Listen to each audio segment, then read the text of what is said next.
For this week, week one, we read or are currently in the process of reading Whale Nation by Heathcote Williams.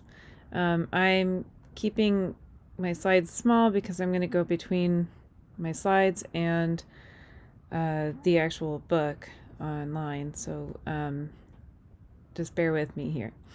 So, Heathcote Williams was born in 1941 and died fairly recently in 2017. He popularized, or some people say created, the form of investigative poetry, though I question that. I know that it's prose.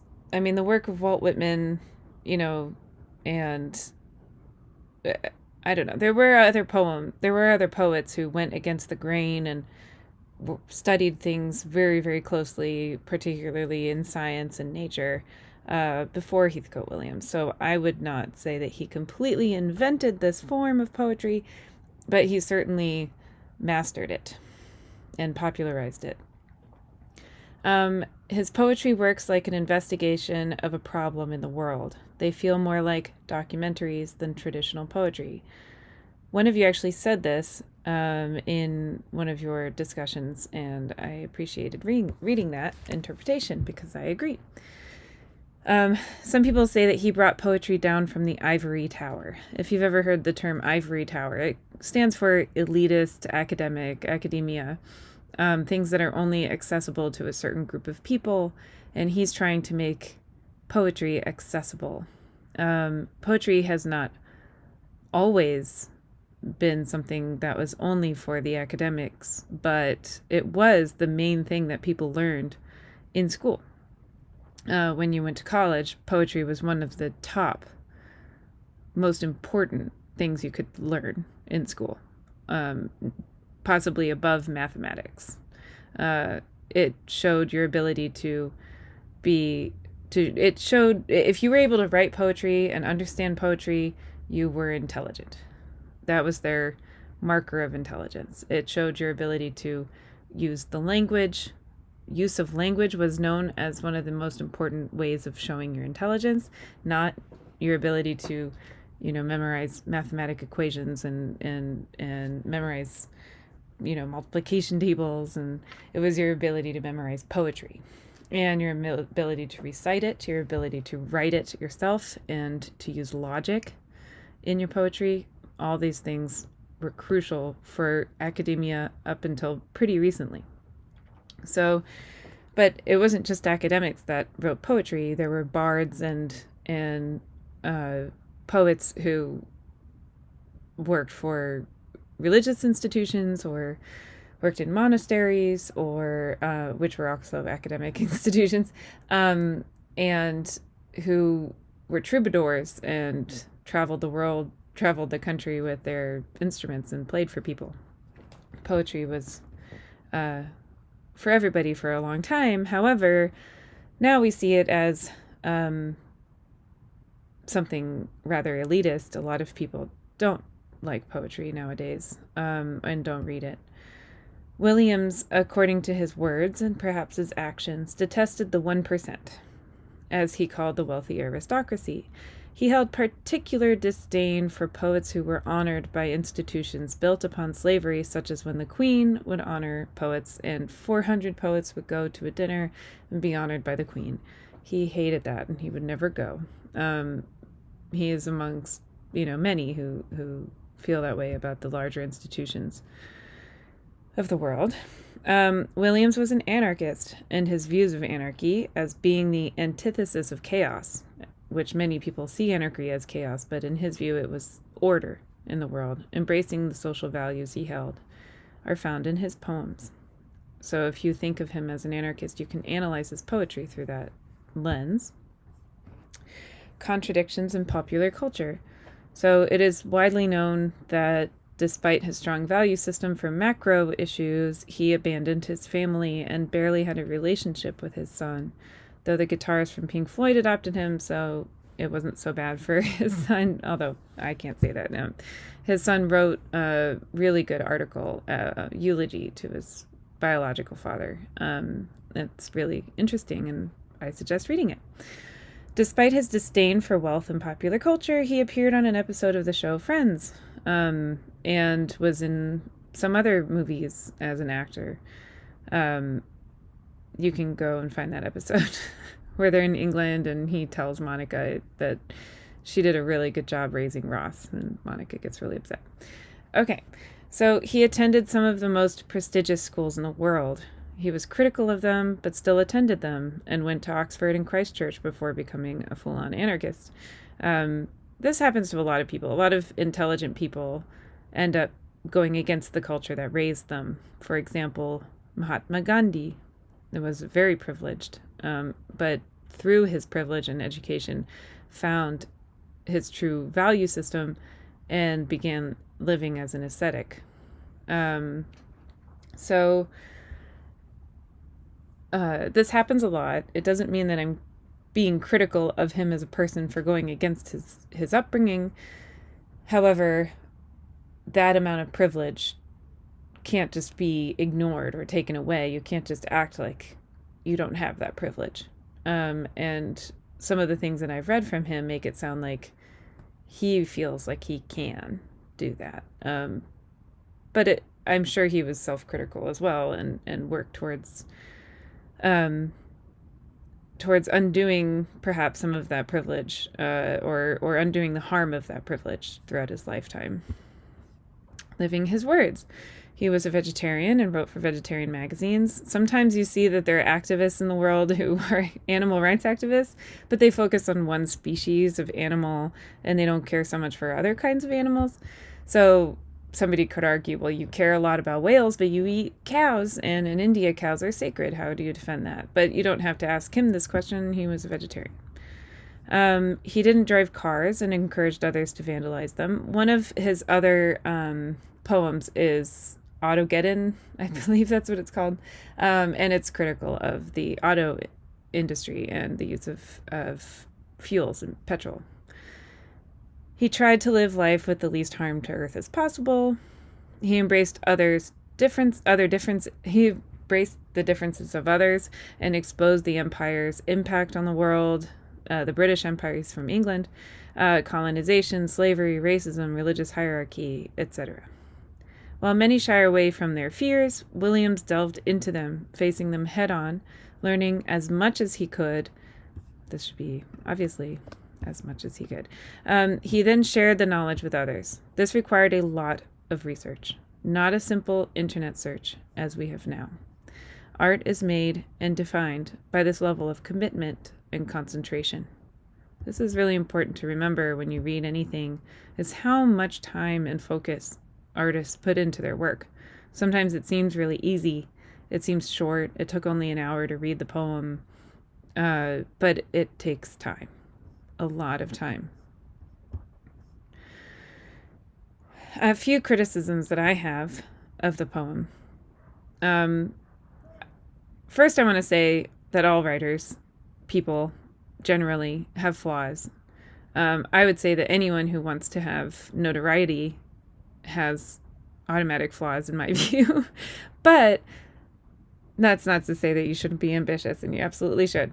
But that doesn't mean that they should be canceled or banned. Although I was tempted to throw my copy of Heart of Darkness in the trash when I was in college because it is horrifyingly racist. But it does mean that they should be critiqued.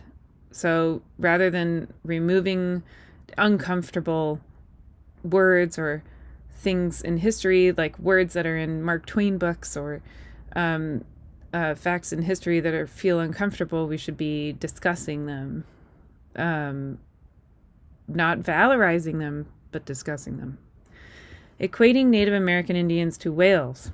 At one point in the poem, on page 55, let's see if I can find it easily. Here it is.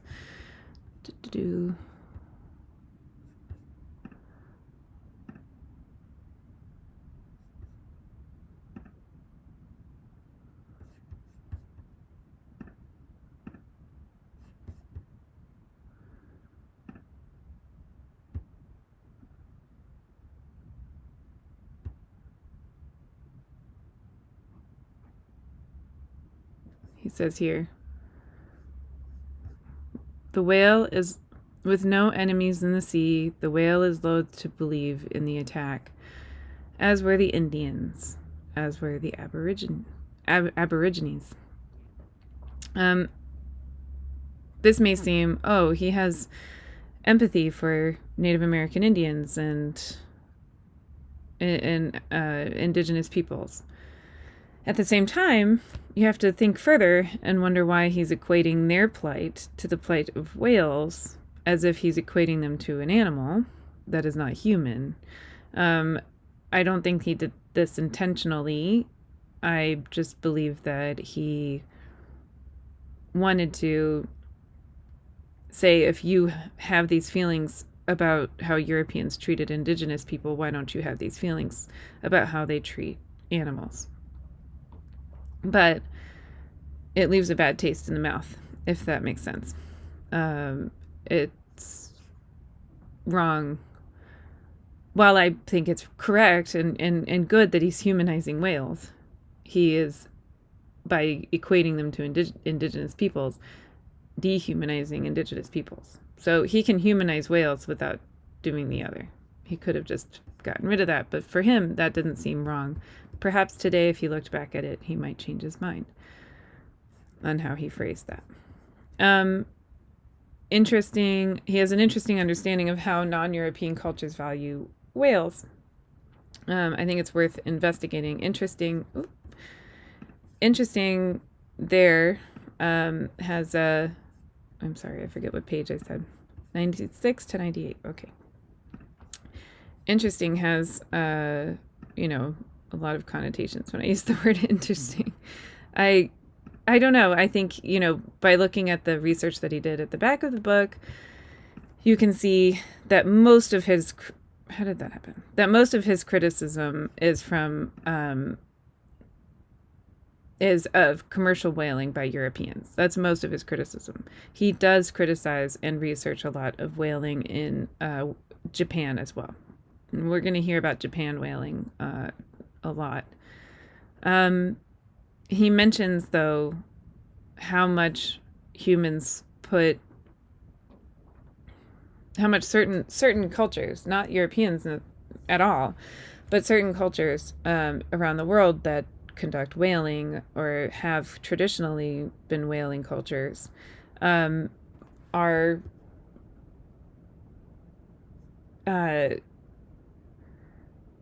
they valorize the whale as well. They pay homage to the whale. You see that they use the bones as the entrance to sacred sites. They honor the whale. And he says it's in a way to lift the curse on man for killing so many whales. Perhaps. That's something that's going to play a big role. This idea of tradition, of cultural traditions and whaling versus environmentalist views of whaling, that's going to play a role in this course. So it's something to remember for later. I think that nuance is the most important thing that you need to focus on in any course that you're taking in school. As an academic, part of becoming more intelligent and more informed and more educated, I take back the intelligent thing. I don't know if becoming more educated makes you more intelligent, but being more educated makes you more well-read, more informed, and becoming more informed, you realize more of what you don't know, right? Sometimes going to college makes you recognize how little you know, rather than feeling like you know a lot. And it's one of the good things about being educated, is that we can see that the strong opinions that we hold can change the more we read something. For example, his hope is that people who are afraid of whales will read his poems and become less afraid of them and maybe love them through that education. And my argument here about nuance is that while environmentalists hold these very strong opinions, they are met at roadblocks when their strong value for animals is confronted with their strong value for human rights. Often environmentalists have a lot of empathy for humans that are not treated well by people in power.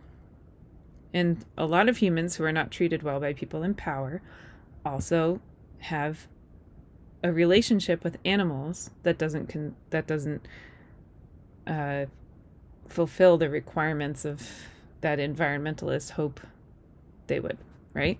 So they clash with those values of environmentalists. This is a problem all over the world. People trying to save their livestock from wolves, and environmentalists trying to pay the farmers for the amount of money so that they won't go and kill the wolves, right? The amount of money they lost. Or in parts of Africa where the animals are going onto people's land and they try to hunt them or scare them away. Or, environmentalists, their fight should be focused, and I think Williams does this well. Their fight should be focused on commercial, the whaling or commercial abuse of animals, the abuse of animals for profit, rather than focusing on smaller groups and their traditions.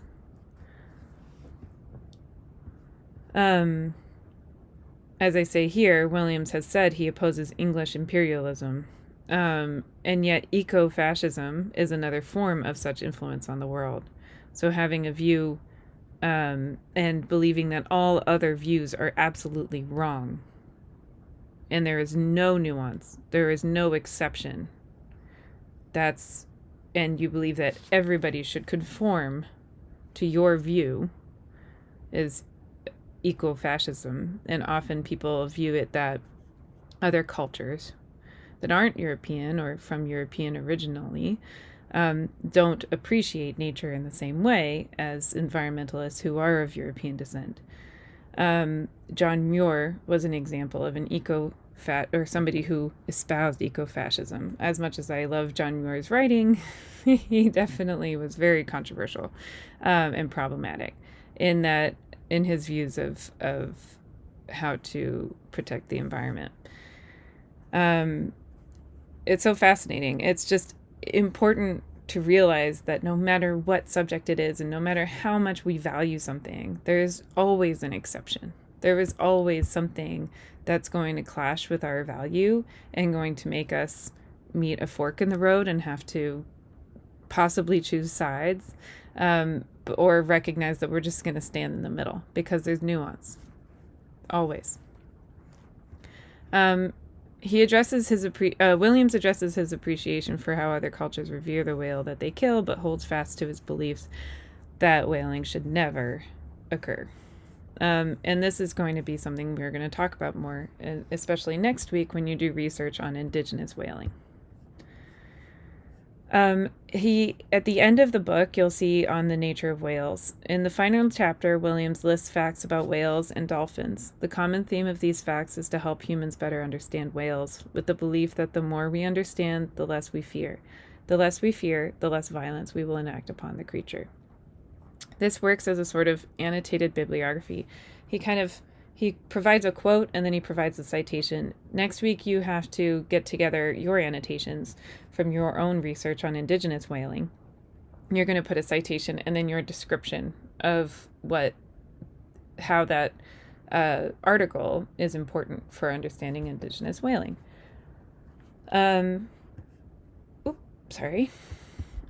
He is most critical of commercial whaling, though also researched Norwegian and Japanese whaling. What's wonderful about his list of quotes at the end shows how much focus and concentration he put into this research. I mean, he didn't have the internet to just go and do this research. He had to go and find it himself, and in a library, in a place of knowledge, and really study before writing his poem. It shows the amount of work that he put into the pre-writing of his poetry, which is what we have to do when we write papers as well. Wonderfully, the list of facts stands in contrast to the poem itself, revealing even more so its poetic qualities. So you can see where the research played a role in his poetry, but it isn't the poetry. The poetry is what came from that research. And so we can now analyze the poetry and understand what makes it effective as a poem rather than reading just that list of facts.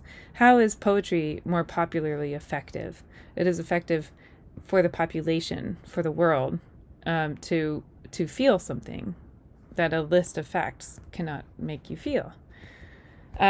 So we find that poetry is effective if it has rhythm, repetition, alliteration, emotion, soul and emotion kind of go together, impact, intentionality, and truth.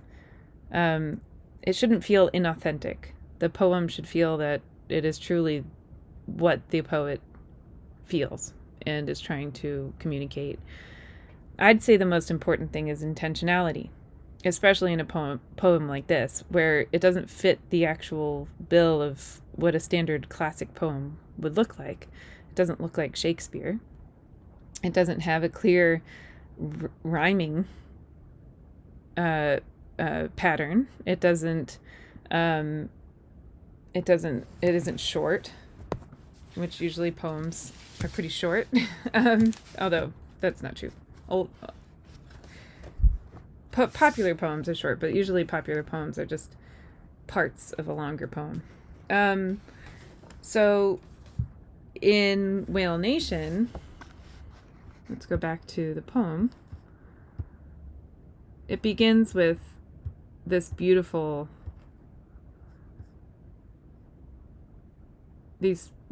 stanza. From space, the planet is blue. From space, the planet is the territory, not of humans, but of whales. And ends with that as well. That repetition adds to the poetry.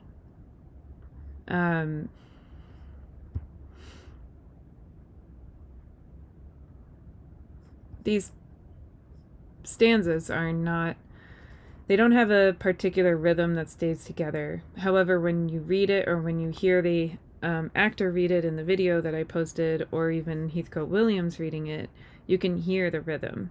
They can be fast because of these short lines that go together so closely, and the breaks between the stanzas add to that rhythm. The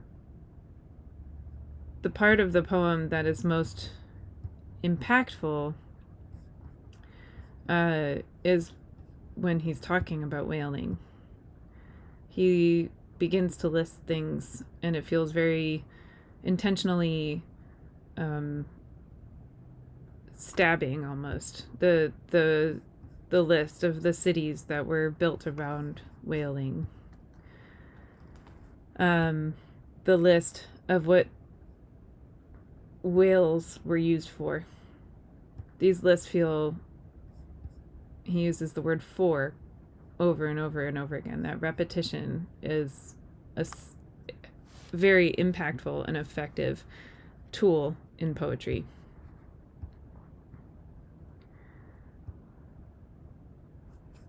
This page in particular tells you that it is a poem rather than a list of facts.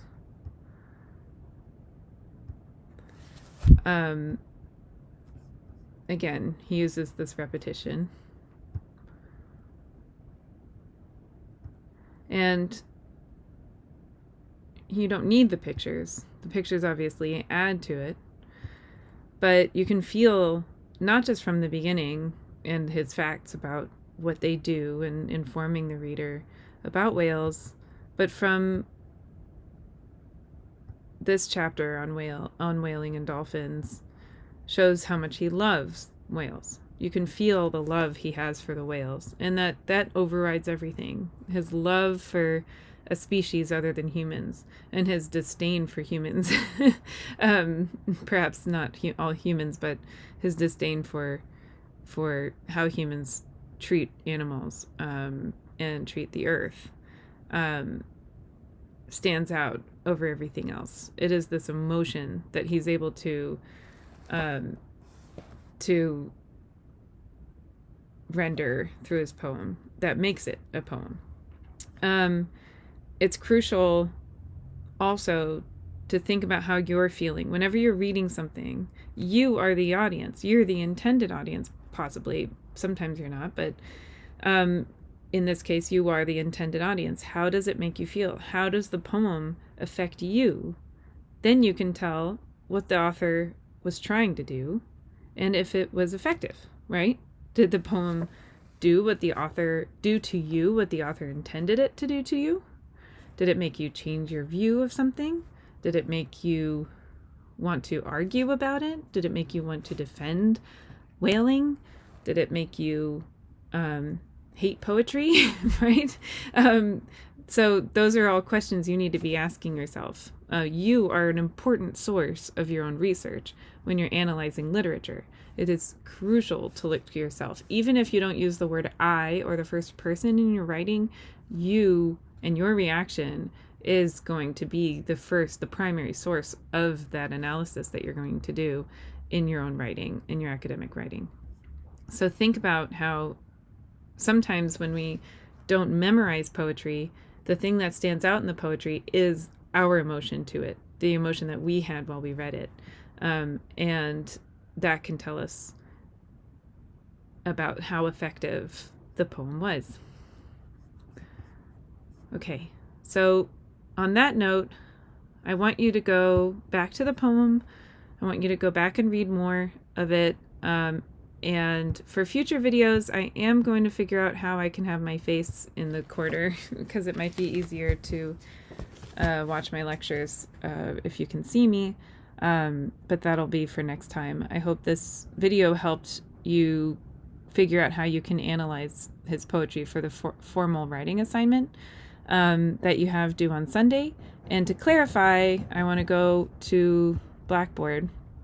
So you have your Wednesday discussions due every Wednesday, and then you have your comments on your peers due after the Wednesday discussion. So you don't need to comment on your peers on Wednesday. It can be between Wednesday and Sunday. And then Sunday you have due your formal writing assignment, and that will be after you've read the poem, after you've watched my lecture. You'll write this response to the poetry. And hopefully you will quote the poem, you'll analyze some parts closely, and I'm looking for some thoughtful analysis and not anything by a robot. So please do not go to AI for your ideas. I am not interested in learning what a robot written in code by a millionaire has to say about this poem. I'm interested in what you feel. Even if you think what you feel might go against how I feel about it, please don't try to write what you think I want to see. Thank you.